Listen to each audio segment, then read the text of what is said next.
We are restarting cooperation between the United States and PRC on counter-narcotics. In 2019, you may remember, China took action to greatly reduce the amount of fentanyl shipped directly from China to the United States. A lot of people are dying. More people in the United States between the ages of 18 to 49 die from fentanyl than from guns, car accidents, or any other cause, period.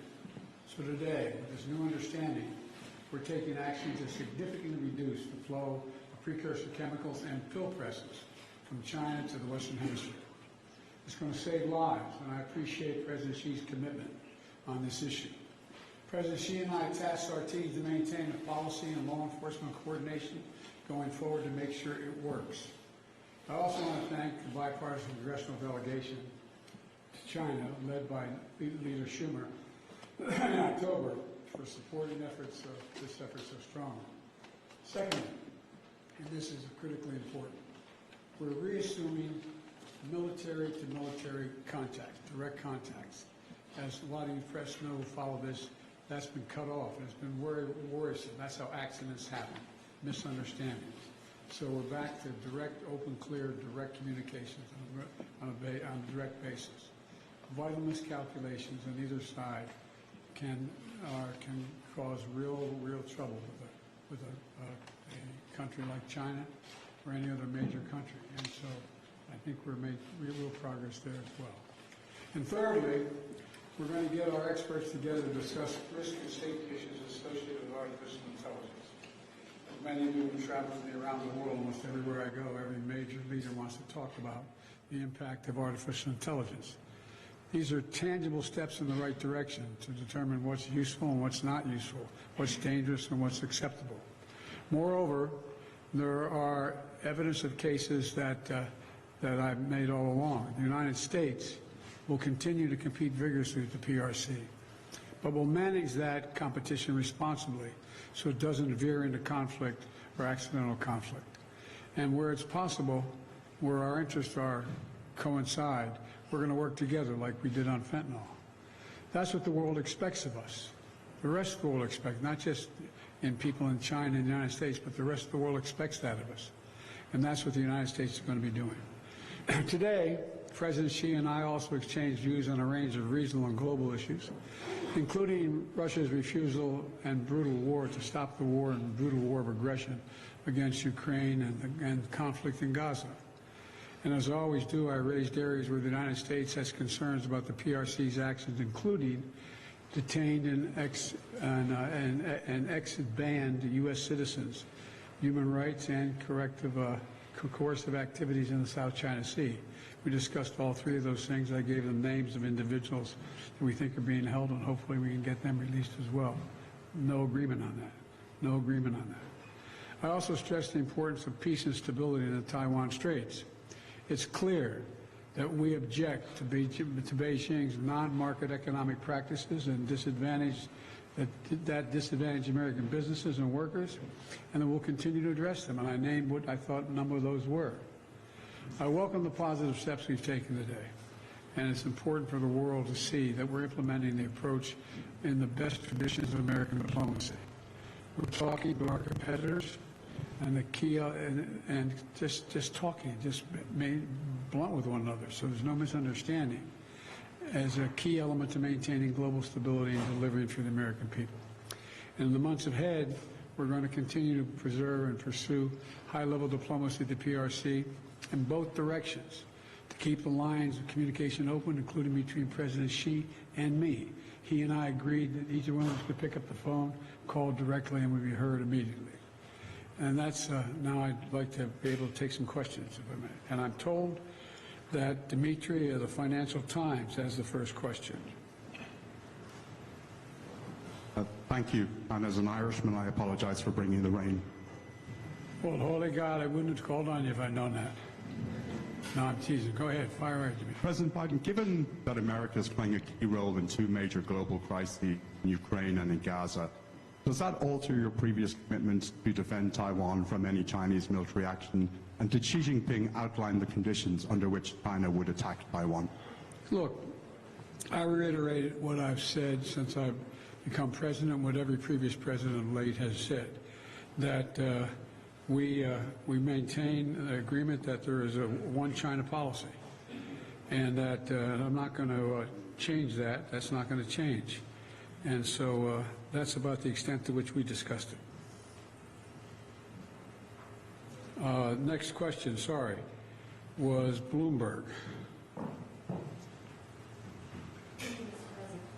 It appears, among other issues, that your agreement with President Xi over fentanyl will require a lot of trust and verification to ensure success, curbing those drug flows. I'm wondering, after today and considering all that you've been through in the past year, would you say, Mr. President, that you trust President Xi? And secondly, if I could, on Taiwan, you and your administration officials have warned President Xi and China about interference in the upcoming elections. I'm wondering, what would the consequences be if they do, in fact, interfere in the election? Well, I had that discussion with him, too, made it clear I didn't expect any interference, any at all. And we had that discussion as he was leaving. Look, do I trust? I trust but verify, as the old saying goes. That's where I am. And, we're in a competitive relationship, China and the United States. But my responsibility is to make this rational and manageable, so it doesn't result in conflict. That's what I'm all about. That's what this is about. To find a place where we can come together and where we find mutual interests that, but most importantly, from my perspective, that are in the interest of the American people. That's what this is about. And that's exactly what we'll do. We're in a situation where we agreed that fentanyl and its precursors will be curbed substantially, and the pill presses. That's a big movement. They're doing that, and by the way, I guess I shouldn't identify where it occurred, but John, I know two people near where I live. Their kids literally, as I said, strange, they woke up dead. Someone had inserted in, whether the young man did or not, inserted in a drug he was taking, fentanyl. Again, I hope you don't have any experience with knowing anyone, but this is the largest killer, people in that age category. And, I guess the other thing I think is most important is that since I spent more time with President Xi than any world leader has, just because we were vice presidents. His president was President Hu. I'm not making a joke. President Hu and President Obama thought we should get to know one another. It wasn't appropriate for the president of the United States to be dealing with the vice president. So we met, if I'm not mistaken, I think it was 68 hours of just face-to-face, just us and a simultaneous interpreter. So I think I know the man. I know his modus operandi. He's been, we have disagreements. He has a different view than I have on a lot of things, but he's been straight. I don't mean that it's good, bad, or indifferent. It's just been straight. And we, as I said, the thing that I find most assuring is he raised, and I fully agree, that either one of us have any concern, Mr. Ambassador, any concern about anything between our nations or happening in our region, we should pick up the phone and call one another, and we'll take the call. That's an important progress. I'm embarrassed. I think it's CBS, but I can't remember who is CBS. I'm sorry. Mr. President, good day. Sorry. I apologize. You continue to stress the need for competition with China does not veer into conflict or competition. In the past 2 years, there have been 180 incidents of Chinese aggression against U.S. aircraft in the Pacific, and of course, ramped up military activity in the South China Sea. If that does not count as veering into competition, then what does? And did you issue warnings against that? Well, first of all, none of it did end up in a conflict, number one. Number two, You may recall I did a few little things like get the Quad together, allow Australia to have access to new submarines, moving in the direction of working with the Philippines. So our actions speak louder than our words. He fully understands. And because of the need of the days, there is another question about the idea of trade on the Hiroshima hospital. As it tries to contain and take out the mass that is there.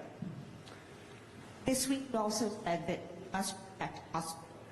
So when you weigh the target against the number of civilians by the hospital, is the operation underway just? Well, look, we did discuss this, by the way, but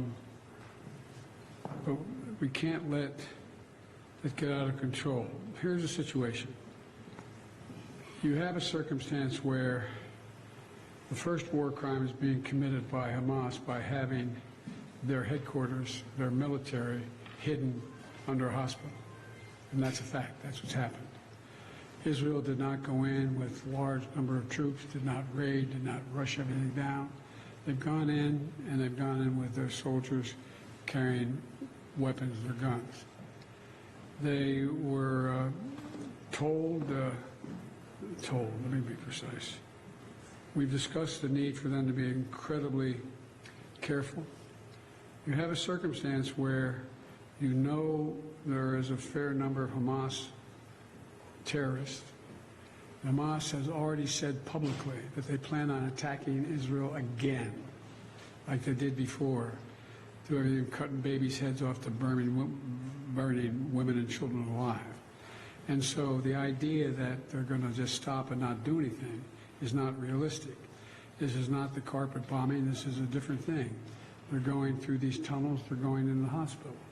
And if you notice, I was mildly preoccupied today. I apologize. I didn't see everything. But what I did see, whether I haven't had it confirmed yet, I am asked my team to answer the question. But what happened is they're also bringing in incubators. We're bringing in other means to help the people in the hospital.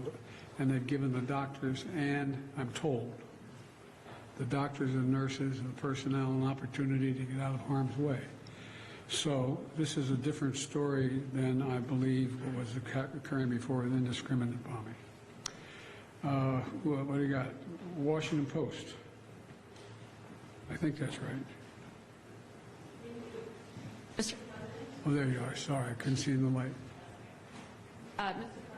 President, Israel's war in Gaza more than 11,000 Palestinians just for a month and I'm created... sorry, you're breaking up. I didn't... Israel's war in Gaza has killed more than 11,000 Palestinians just over a month and created a humanitarian disaster. Israeli officials have said this war could take months or even years. Have you communicated to Prime Minister Netanyahu any sort of deadline or time frame for how long you are willing to support Israel in this operation? Are you comfortable with the operation going on indefinitely, and is there any deal underway to free hostages? Thank you. Yes, no, working backwards, forward. Look, I have been deeply involved in moving on the hostage negotiation. I don't want to get ahead of myself here because I don't know what's happened in the last 4 hours, but we've gotten great cooperation from the Qataris. I've spoken with them as well a number of times. I think the pause and that the Israelis have agreed to, it's down to, I'm getting too much detail. I know, Mr. Secretary, I'm going to stop. But I am mildly hopeful. I'm mildly hopeful. With regard to when is this going to stop, I think it's going to stop when Hamas no longer maintains the capacity to murder and abuse and just do horrific things to the Israelis. And they still think that, at least as of this morning, they still thought they could. I guess the best way for me to say it is that I take a look. The IDF, the Israeli Defense Forces, acknowledges they have an obligation to use as much caution as they can in going after their targets. It's not like they're rushing to the hospital, knocking down doors and, you know, pulling people aside and shooting people indiscriminately.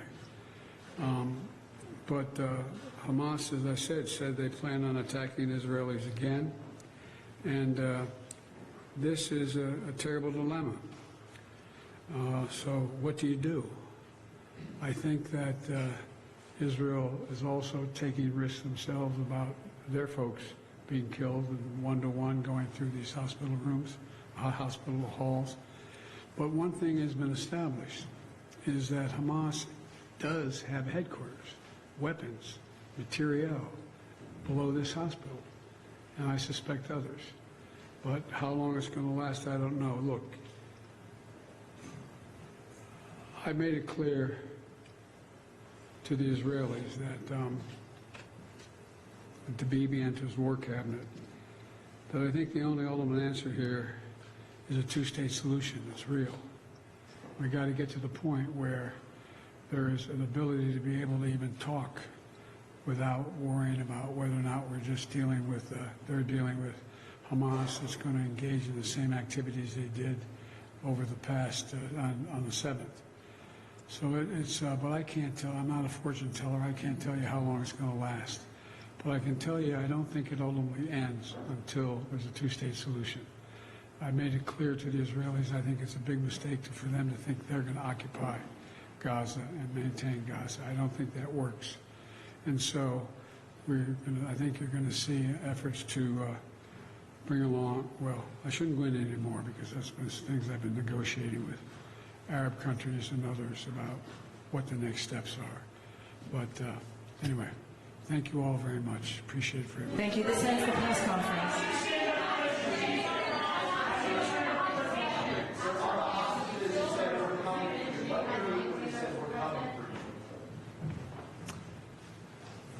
When Hamas said they plan on doing the same thing again, what they did on the 7th.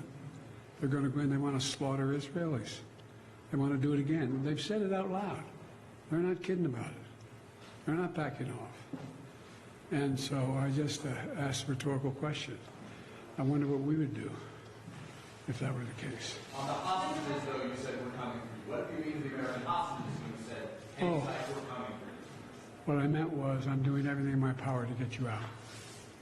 Coming to help you, to get you out. I don't mean sending military in to get them.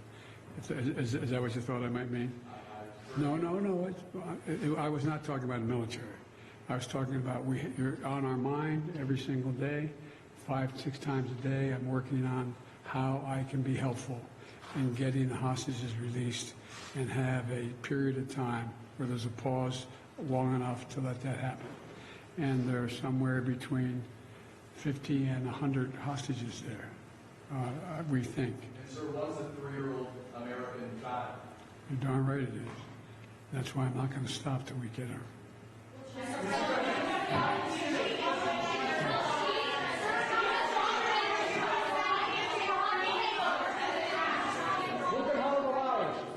you detail for us what kind of evidence the U.S. has seen that Hamas has a command center under Al-Shifa Hospital? No, I can't tell you. I won't tell you. Do you feel absolutely confident based on what you know that Yes. that is the truth? Yes. And Mr. President, after today, would you still refer to President Xi as a dictator? This is a term that you used earlier this year. Well, look, he is. I mean, he's a dictator in the sense that he is a guy who runs a country that is a communist country that